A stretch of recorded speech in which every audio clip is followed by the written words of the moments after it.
சம்பந்தமா நாங்கள் வேலை செஞ்சுருக்க எங்களோட அண்ணா வந்து சொன்னது இப்படி எனக்கு ஒரு கோல் வந்தது இப்படி என்ன வெட்ட வாரார்கள் என்று பாலாத பட்டி என் மாதிரி மூத்தவனுக்கு செண்டாவுக்கும் பட்டி பெரிய பிரச்சனை நடந்து கோர்ட்டு அர்ஜுனா என்பவர்களோடு இணைந்தவர்களும் இல்லை எதிர்த்தவர்களும் இல்லாத சர்வசாதாரண மனிதனாகவே நான் இந்த கருத்தை உங்களுக்கு சொல்கிறேன். தம்பி சார் என்றெல்லாம் கொடுக்குறீங்களா? அப்போ உங்களும் ஒன்று மட்டும் பெருவா தெரிகிறது, நீங்கள் ஒன்றை புரிந்து கொள்ள வேண்டும். சொல்கிறார்கள் என்பிபியினுடைய ஒரு ராஜதந்திர வேலை என்றும் சொல்கிறார்கள். இதை வடிவா உற்று பார்த்தீர்கள் தெரியும், இவர் தான் அதில் பாதிக்கப்பட்டவர். மக்களுக்கு வணக்கம். நாங்கள் இப்போ இதை பற்றி பேச போறோமா இருந்தா கூடுதலாகவே எங்களுடைய ஊரை பற்றியும் எங்களுடைய நிர்வாகங்களை பற்றியும் கரையோரத்துக்குரிய பிரச்சனைகளை பற்றியும் கௌரவ டிக்டாக் பேமஸாக பாராளுமன்ற உறுப்பினர் எங்களுடைய இளங்குமரன் அர்ச்சுனா அவர்களுக்கு தான் அந்த வீடியோவாக தான் இது. அவருக்கு டிக்டாக் ஃபேமஸ்ன்றதால டிக்டாக்ல ஒரு வீடியோ போட்டிருக்காரு. அப்படியாண்டா ஒரு இப்போ கிட்டடியில் பருத்துறையில வாழ்வெட்டு சம்பவம் ஒன்று நடந்தது கரையோரத்தில். அதாவது கொட்டடி பருத்தித்துறை என்ற நகர கடத்தொழிலாளர் சங்கம் பருத்தித்துறை வேலையை செய்கிறதாகவும் எல்லாம் மக்களை அடக்குறதுன்னு சொல்லி அவர் ஒரு வீடியோ ஒன்று போட்டிருந்தாரு. அந்த வீடியோக்கான பதில் நாங்கள் கொடுக்க வேண்டிய கட்டாயத்தில் இருக்கிறதால மட்டும்தான் இந்த வீடியோ நாங்கள் அவருக்காக சமர்ப்பிக்கிறோம். யாருக்கான வீடியோ?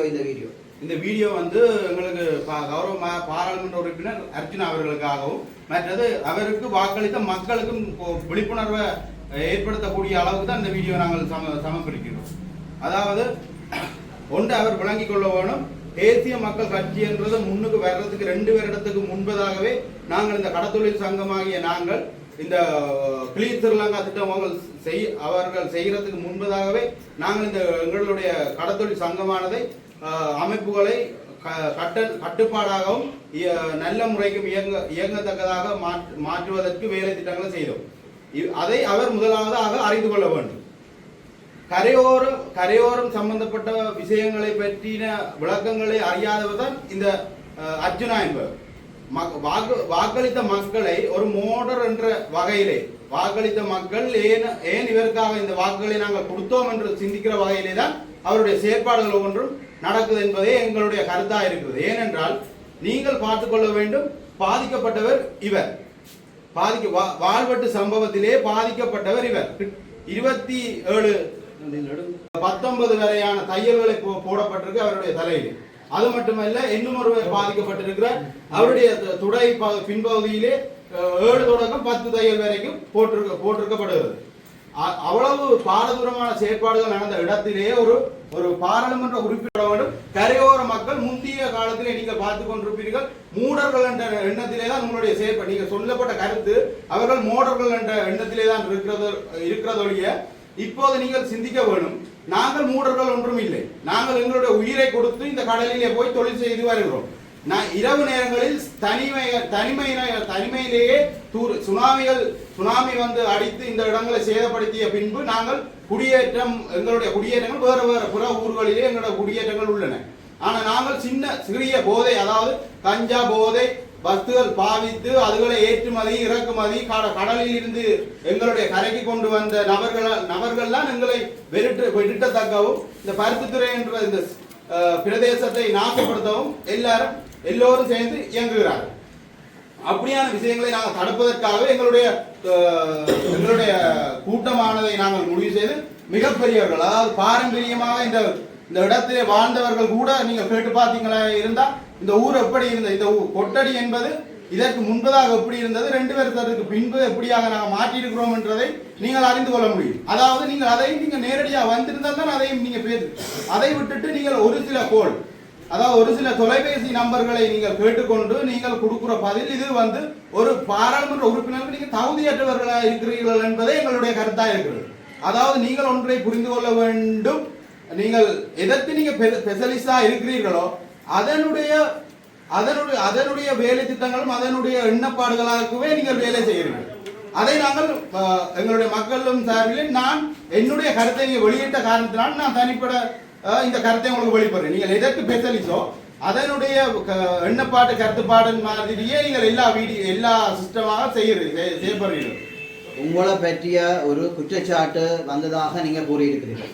கௌரவ பாராளுமன்ற உறுப்பினர் அர்ஜுனா ராமநாதன் அவர்கள் உங்களை பற்றியான ஒரு டிக்டாக் தளத்திலேயோ அல்லது முகநூலிலோ இட்டதாக நீங்கள் அவர் மீது குற்றஞ்சாட்டி உள்ளீர்கள். அந்த அவர் பேசிய ரெக்கார்டிங் உங்கள்கிட்ட இருக்குதா? ரைட். அது அந்த ரெக்கார்டிங்கிலே அவர் உங்களை சார்ந்த என்ன வசனங்களையும் அது அவர் சொன்ன மாதிரி நீங்கள் இதை சொல்லி காட்ட முடியுமா?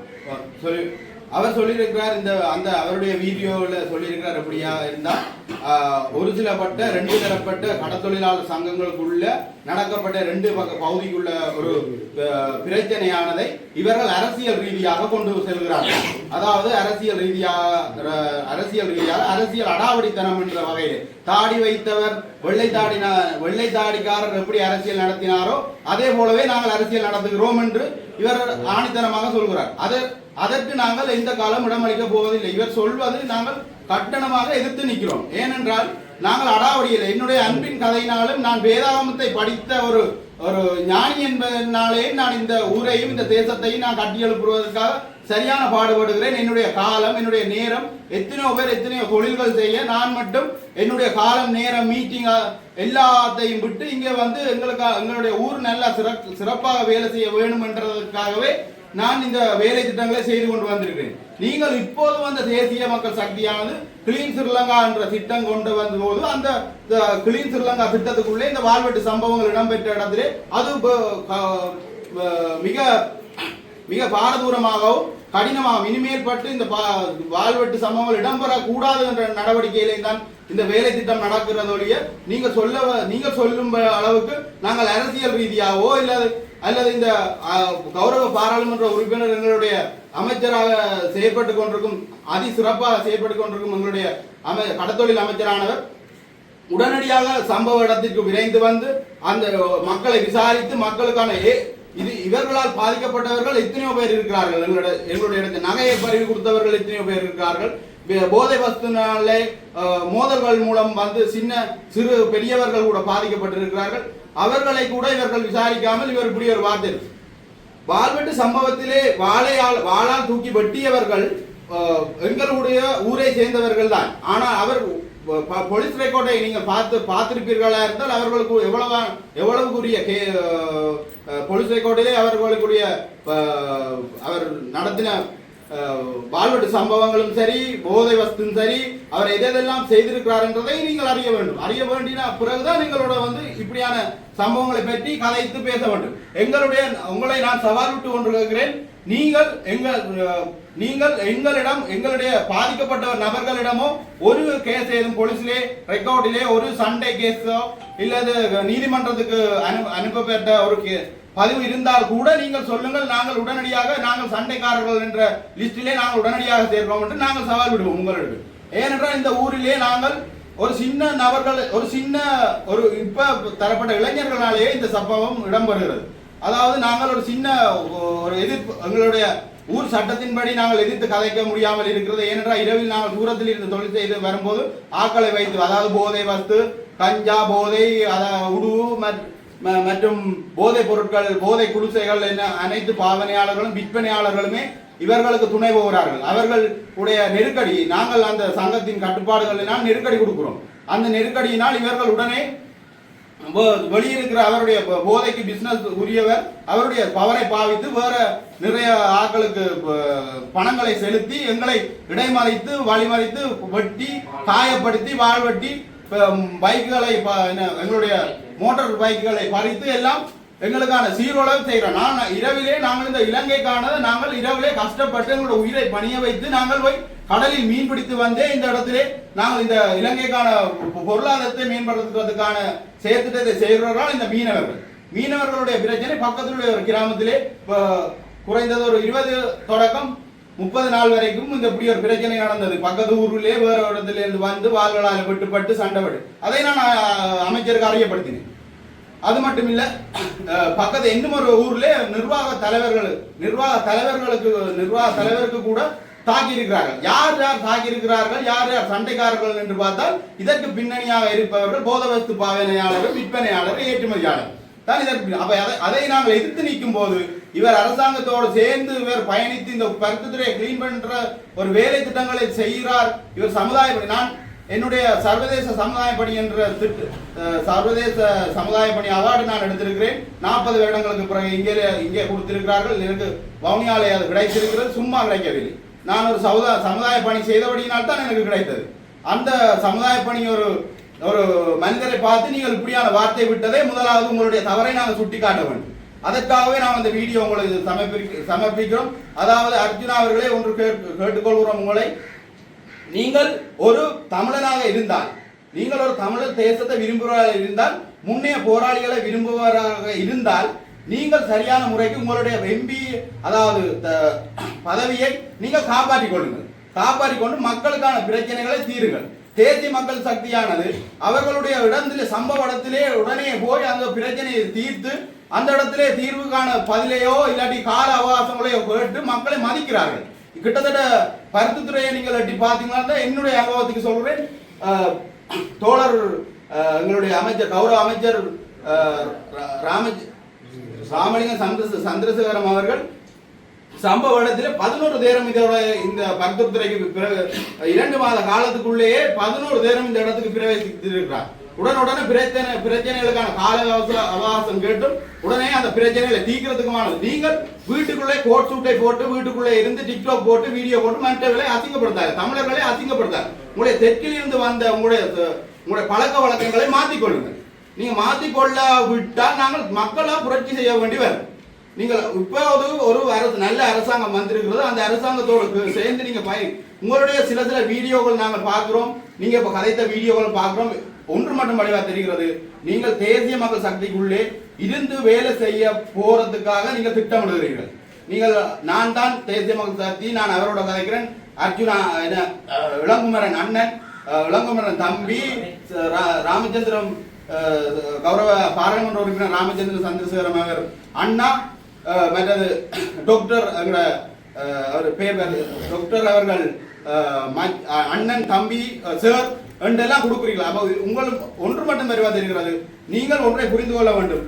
தேசிய மக்கள் சக்தி என்றது உங்களுக்கு எந்த காலமும் இந்த உங்களுடைய மோடர்தனமான எண்ணங்களுக்கும் இதுகளுக்கும் ஒரு காலமும் உங்களுக்கு ஒரு பதவியையோ உங்களுக்கு ஒரு எண்ண கருத்தையோ ஒன்றுமே தரமாட்டது என்றதை நான் தனி மனிதனாகவே நிரூபித்து சொல்கிறேன்.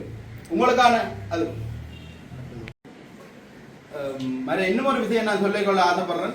அவர் சாவச்சேரி மக்களாலேயே சாவச்சேரியிலே வைத்தியசாலையிலே சில நபர்களை சொல்லி தூண்டப்பட்டு அவர்களுடைய குறைகளை சொல்லியும் அவர்களுக்கான ஆதாரம் இருக்குன்னு சொல்லியும் அந்த மக்களை பைத்தியக்காரர்கள் ஆகி அவர்களுடைய இரக்கத்தின் ஓட்டை பெற்று தான் இவருடைய பாராளுமன்ற உறுப்பினராகவே பெற்றதன் காரணமாக என்னொன்றை இவருக்கு நான் ஆணித்தனமாக சொல்ல விரும்புகிறேன். சாவச்சேரி மக்களுடைய பிரச்சனையை நீங்கள் கவனிப்பேன் என்று நான் சாவச்சேரி மக்களை கவனிப்பதே என்ற நோக்கம் என்று சொன்ன நீங்கள் இப்போது சாவச்சேரி மக்களுக்குள்ள நடக்கிற இந்த பிரச்சனைகளை நீங்க போய் சந்திக்கிறீர்கள் இல்லை. இது நான் ஆணித்தனமாக சொல்வேன். ஏனென்றால் இப்போது நீங்கள் மாவீரர் துயிலும் இல்லத்துக்கு கூட இதுவரைக்கும் நீங்க சென்றதில்லை. வல்வெட்டுத்துறைக்கு கூட நீங்க சென்றதில்லை. பருத்தித்துறைக்கு கூட நீங்க வந்ததில்லை. ஆனால் ஒரே ஒரு போன் தொலைபேசி நம்பரை கேட்டு உடனடியாக இப்படி ஒரு பாராளுமன்ற உறுப்பினர் தகுதி பெற்ற கௌரவ பாராளுமன்ற உறுப்பினராக நீங்க இருந்து கொண்டு இப்படியான சூழ்நிலைகளில் இப்படி பேசி பழகாதீர்கள். முதல் மக்களை சந்தியுங்கள், அந்த மக்களுடைய பிரச்சனையை கேட்டுக்கொள்ளுங்கள், இந்த ஊர் எப்படி இருக்கிறது என்றதை அறியுங்கள். அதற்கு பிறகு உங்களுடைய நீங்கள் ஒரு சட்ட நீதிபதியாவது அதாவது வக்கீல் அதாவது நீதிபதி செய்ய வேண்டிய வேலையை தான் இப்ப நீங்க வீடியோவில் செய்து கொண்டிருக்கிறீர்கள். அப்ப அந்த வேலையை நீங்கள் அதுக்கு பிறகு பாருங்கள். நீங்கள் உங்களுக்கு சொல்லப்படுற மக்களுக்கு விளங்குவதில்லை. உங்களுக்கு வாக்களித்த மக்கள் ஒரு சில பேர்கள் விளங்குவதில்லை. நீங்க உங்களுக்கு சொல்வதை எல்லாமே சூரியனை பார்த்து நாய் குலைப்பது மட்டும்தான். இதே போலதான் நீங்க சொல்லிக் கொண்டிருக்கிறீர்களுடைய உங்களால எந்த பிரச்சனையுமான தீர்ந்த முடிவுகளை நாங்கள் இதுவரைக்கும் எந்த வீடியோக்களையோ இல்லை நேரையோ காணவில்லை. நீங்கள் சும்மா இருப்பவர்களை தூண்டிவிட்டு அவர்களுடைய வெளிநாட்டவர்களுடைய உங்களுடைய இடம்பெயர்ந்த போராளிகளுடைய எண்ணப்பாடுகளை உங்கள் மனநிலையில் நீங்கள் தனித்தன்மையாக உழைப்பதற்காகவே நீங்கள் இந்த வேலை திட்டங்களை செய்கிறீர்கள் என்றது மட்டும் எங்களுக்கு தெரிகிறது. எங்களுடைய ஊராக இருந்தாலும் சரி, எங்களுடைய ஒட்டுமொத்த கடற்கரையோர மக்களாக இருந்தாலும் சரி, வல்வெட்டித்துறை தொடக்கம் கட்டக்காடு வரை நீங்கள் என்னை பற்றி விசாரித்தால் சொல்லுவார்கள் எப்படிப்பட்ட மனிதன் என்று. நீங்கள் இப்படியான மனிதனை நீங்கள் ஒரு காலம் கொச்சைப்படுத்தாதீங்க. உங்களுக்கான பிரச்சனைகள் வேணும்னா நேரே வாங்க, நாங்கள் கதைக்கு உங்களோட பேசி நீங்க தீவிர எடுத்து தருவீர்கள் தரமாட்டீர்கள், அதை அடுத்த பேச்சு உங்களை தீர விசாரியுங்கள்.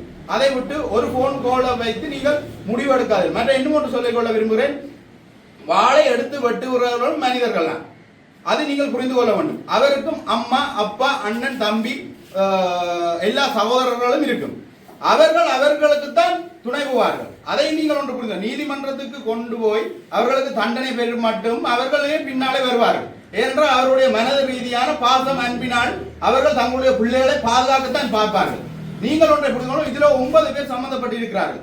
9 பேருக்கு 3 படி பெருக்கி பார்த்தாலே 27 தொடக்கம் 30 வரையான மக்கள் இருக்கும். அந்த மக்களுடைய கதையை கேட்டு நீங்கள் கதைப்பது மிகவும் தவறு. நீங்கள் ஒரே ஒரு பெரியவர்கள் மட்டுமன்றே சொன்னீர்கள். அந்த 30 பேருடைய அப்ப நீங்கள் சொல்வது எல்லாமே போலீஸ் அதிகாரியை கொச்சைப்படுத்துகிறீர்கள். பாராளுமன்ற உறுப்பினர், எங்களுடைய கௌரவ பாராளுமன்ற உறுப்பினர் அமைச்சர் அவர்களையும் கடத்தொழில் அமைச்சர் அவர்களையும் கொச்சைப்படுத்துகிறீர்கள். இளங்குமரனையும் எங்களுடைய கௌரவ பாராளுமன்ற உறுப்பினர் இளங்குமரன் அவர்களையும் கொச்சைப்படுத்துகிறீர்கள். எல்லோரையும் தேவையில்லாமல் இப்படி இந்த பிரச்சனைகளுள்ள எடுக்கிறீர்கள். நீங்கள் என்னென்றால் அடுத்து வருகின்ற ஒரு தேர்தலை நோக்கி நிற்பதாகவே நான் இதை எண்ண கருத்தில் கொள்கிறேன். நீங்கள் அடுத்த தேர்தலில் சாவச்சேரியில் நடந்த வைத்தியசாலையில் இடம்பெற்ற சம்பவம் மாதிரியே இந்த பிரச்சனையை கொண்டு ஆனால் ஒன்றை உங்களுக்கு மட்டும் சொல்கிறோம், எங்களுடைய எண்ண கருத்து இந்த இடத்திலே நிறைவேறாது என்பதை உங்களுக்கு ஆணித்தனமாக சொல்கிறோம். நேற்றைய நாளிலே சில ஊடகங்களிலே வெளிவந்த செய்தி ஒன்று என்னென்றால், இந்த நேற்றைய நடந்த வாழ்வெட்டு சம்பவத்துக்கும் NVP உடைய கட்சியினருக்கும் இது சம்பந்தம் இருப்பதாகவும் இந்த ஊடகங்களிலே கூறி வருகிறார்கள். நீங்கள் ஒரு NVP உடைய கோஆர்டினேட்டராக இருக்கிற பட்சத்தில் ஒருதலைபட்சமாக அரசாங்கமோ அல்லது காவல்துறையோ நடந்திருக்கலாம் என்ற ஊடகத்தினுடைய பொய்த்தன்மையா அது உண்மைத்தன்மையான்றது எங்களுக்கு இதுவரை நேரமும் தெரியவில்லை. இதனுடைய கருத்து உங்களுடைய கருத்து என்ன? இப்போது கூட நான் உங்களுக்கு சொல்லிக்கொள்ள விரும்புகிறேன், நான் அரசியல் ரீதியான பாவனையோ இல்லை அரசியல் ரீதியான சம்பவத்துக்கான சம்பவம் நடந்ததுக்கான அரசியல் ரீதியான ஒரு ஆயுதமாகவோ நான் இப்ப கூட நான் பேசும்போது சர்வசாதாரணமான மனிதனாகவே மட்டுமே பேசுகிறேன். இதில் எனக்கு NVPயும் இல்லை, நீங்கள் சொல்ல போற அர்ஜுனா என்பவர்களோடு இணைந்தவர்களும் இல்லை, எதிர்த்தவர்களும் இல்லாத சர்வசாதாரண மனிதனாகவே நான் இந்த கருத்தை உங்களுக்கு சொல்கிறேன். அதாவது பாதிக்கப்பட்டவர்களுடைய பாதிக்கப்பட்டவரை நீங்க சொல்கிறீர்கள், இது ஒரு நாடகம், இது ஒரு அரசியல் நாடகம் என்று சொல்லுகிறீர்கள். இந்த அரசியல் நாடகத்திலே நாங்கள் அப்படி சொல்ல, என்னுடைய ஊடகங்கள் அப்படி சொல்லுகிறது. இது ஜோடிக்கப்பட்ட வழக்குகளாக திரியப்படுகிறது என்று சொல்லி ஊடகங்களிலே வந்து கொண்டிருக்கிறது. அதை நீங்கள் பார்க்கக்கூடிய மாதிரி இருக்கு. அதை நாங்கள் சொல்றோம். அது அரசியல் ரீதியான எந்த விதமான சம்பந்தமாக அதை நோக்கியே நாங்கள் அந்த எண்ண கருத்தும் இல்லை. இது உண்மையான ஒரு நடந்த சம்பவமும் மற்றும் இதனுடைய ஆதாரத்தை உங்களுக்கு சமர்ப்பிக்க வேண்டும். நான் கட்டாயமாக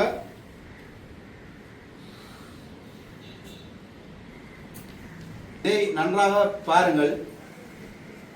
இது இவர் சொல்லுகிறார், அர்ஜுனா என்பவர் இது ஒரு நாடகம், அர்ஜுனா மாத்திரமல்ல இந்த இலங்கையில் உள்ள ஊடகவியலாளர் நேற்றைய தினம்தான் இவர் வைத்தியசாலையில் இருந்து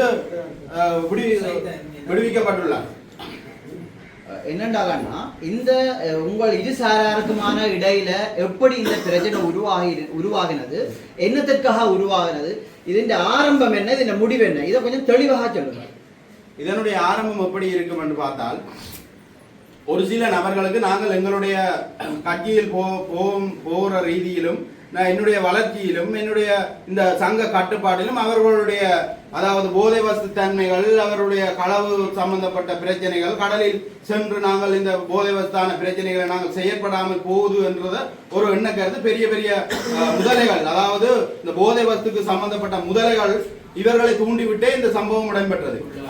அதைக்கு நான் மிகவும் எதிர்ப்பானவன். அதாவது நான் இந்த இடத்திலே போதை வஸ்து விற்கிறவர்களை கூட நேரடியாக சொல்வேன், இந்த இடத்திலே எங்களுடைய இடம் நான் தூய்மையாக நிறைய பாடுபடுகிறேன், இந்த இடத்திலே இந்த இப்படியான சம்பவங்களை நீங்க செய்யாதீர்கள். அவர்கள் எத்தனையோ தடவை நான் சொல்லியும் அதை ஒரு மட்டம் தட்டுற அளவுக்கு இருந்துச்சு. அப்ப அதற்கு பிறகு நான் எத்தனையோ தடவை போலீசாரிடம் அதை பற்றி முறைப்பாடுகள் சொன்னேன். ஆனா போலீசார்களுக்கு அதற்கான ஆதாரம் கிடைக்கவில்லை. போலீசார் எத்தனையோ வந்தார்கள், அதுக்கான ஆதாரம் கிடைக்கவில்லை. பின்பு இப்படியே இந்த விஷயங்கள் வந்து நாங்கள் இப்போது என்பிபிக்கு ஊடாக இருக்கிறதுனால கிளீன் ஸ்ரீலங்கா திட்டம் நேற்றைய தினம் தான் இங்கே உருவாக்கியது. அதுக்கான மீட்டிங் நான் சென்றிருந்தேன். அதற்கு முன்பதாகவே இந்த பிரச்சனை மிகவும் பாரதூரமாகவே இந்த பிரச்சனை எங்கள் கரையோரம் முழுக்கவும் இந்த வாழ்வெட்டு சம்பவம் இந்த போதை வஸ்தும் மிகவும் பாரதூரமான பிரச்சனையாகவே இருந்தது. அதே போல நான் என்னுடைய வேலை சம்பந்தமாக, நான் தனிப்பட்ட வேலை சம்பந்தமாக நான் இந்த கடற்கரை ஓரத்துக்கு வந்து கொண்டிருக்கும் வேளையிலே இந்த என்னுடைய வல்லம் ஒன்று இருக்கிறது. அதை நான் விற்பதற்காக என்னோட கூட நெடுந்தீவை சேர்ந்த நபர்கள் கொஞ்சம் வந்திருந்தார்கள். அவர்களுக்கு நான் இந்த வல்லத்தை விற்பதற்காக காட்டுறதுக்காக நான் என்னுடைய வீட்டிலிருந்து வந்து கொண்டிருக்கும் வேளையிலே எனக்கு ஒரு தொலைபேசி வந்தது. அந்த தொலைபேசியிலே என்னுடைய போட்டோவை காட்டி இவர்களை நான் வெட்ட வேண்டும், இவர்களால் நாங்கள் எங்களுடைய போதை வஸ்து தொழில்களை செய்ய முடியாதுள்ளது என்று சொல்லி அங்கே அவர்களுக்குள்ளே குடி போதையினாலே 2-3 பிரச்சனைகள் வந்து அந்த போட்டோவை இன்னும் ஒருவர் பார்த்து அந்த போட்டோவை பார்த்த இடத்திலே அவர் என்னுடைய ஃபேஸ்புக் மூலமாக என்னுடைய நம்பரை எடுத்து அந்த நம்பருக்கு தம்பி உங்களுக்கு வெட்டுவதற்காக இப்படி வாள் வந்து விலை கொடுத்து வாங்குகிறார்கள், அந்த இடத்திலே வாள் தரமாட்டோம் என்றும் சண்டைப்படுகிறார்கள். தம்பி நீங்க கவனம், நான் என்னுடைய எண்ணமானது சரியான கவலைக்குற்ற உள்ளாய் என்னுடைய ஆபீஸுக்கு நான் அவர்களுக்கு எடுத்து சொன்னேன். இப்படியான பிரச்சனைகள் ஒன்று போய்கொண்டிருக்கிறது, எனக்கான பயமா இருக்கிறது என்று சொல்லி சொன்ன வேளையிலே உடனடியாக நான் அப்ப அதை என் தம்பிக்கிடம் வந்து தம்பி இவரிடத்திலும் வேலை செய்து அவருடைய கடல் வேலை செய்து கொண்டிருந்தார். அப்ப அவர் நான் வல்லத்தையும் காட்டி கொண்ட வேளையிலே நான் வரும்போது தம்பி வேலை செய்த இடத்திலே நான் சொன்னேன், தம்பி இப்படியான பிரச்சனை ஒன்று போகுது என்று சொல்லிக்கொண்டு இருந்த வேளையிலே இங்கே பார்த்தால் வாள் எடுத்து பிரச்சனை அடுத்த சம்பவங்கள் நடந்துட்டு கொண்டிருக்கிற நேரத்தில் நான் போயிருக்கும் போது என்னை வெட்ட வந்த நேரத்திலே அவருக்கு குறுக்கே போது அவர் வெட்டு வாங்கியதே நடந்த சம்பவமா இருக்கிறது. இதற்கு பின்பு ஊர் மக்களாகிய அந்த சண்டைகளில் ஈடுபட்ட பார்வையிட்டனர்களை கேட்டால் கூட அவர்கள் சொல்வார்கள் என்னென்ன பிரச்சனை நடந்தது. நாங்கள் சம்பந்தமா நாங்கள் வேலை செஞ்சு கேட்க எங்களோட அண்ணா வந்து சொன்னது, இப்படி எனக்கு ஒரு கோல் வந்தது, இப்படி என்ன வெட்ட வாரார்கள் என்று சொல்லிக் கொண்டிருக்க இந்த சம்பவம் நடந்தது. அண்ணாக்கு வெட்டவர் இடத்துல நான் வெட்டு வாங்கியுள்ள 2 பேரும் முடியல போய் வெட்டு வாங்கினாங்க. நான் வந்து கொண்டடிக்கு சேர்ந்தேன். எனக்கு வயசு 52 வயசு. ஆனால் நான் இடைக்கால கட்டத்தில் ஒரு 30 வயசுக்கு பிறகு இந்த கிராமத்தை ஒரு ஆங்கிலம் மாதிரி, அதாவது போதைகள், சண்டைகள், குமர்பள்ளிகள் கோயிலாது, பள்ளிக்கூடத்தால் வரையிலாது, அப்படியான சீல்களாக எல்லாம் இருந்து கொண்டு அப்படியே இருந்து கொண்டு நீடித்து கொண்டு வந்தது. இப்போ புதிய நிர்வாகம் தெரியப்பட்டாப்பது 2 வருஷத்துக்கு தெரியப்பட்டாப்பது இதெல்லாம் நீட்டான முறைக்கு அவையில் சரியான வழிநடத்தலை செய்து கொண்டு வந்து கொண்டிருக்கிற பொழுதுதான் இந்த பிரச்சனைகள் எல்லாம் சின்னதா என்ன மாதிரி துவக்கலாம் என்ற திட்டத்தை எல்லாம் திருப்பி இந்த பிரச்சனையை கண்பமாக கொண்டு வந்து கடைசியாக அவருடைய சௌரங்களை மாயப்படுத்தக்கூடிய மாதிரி ஆகிவிட்டு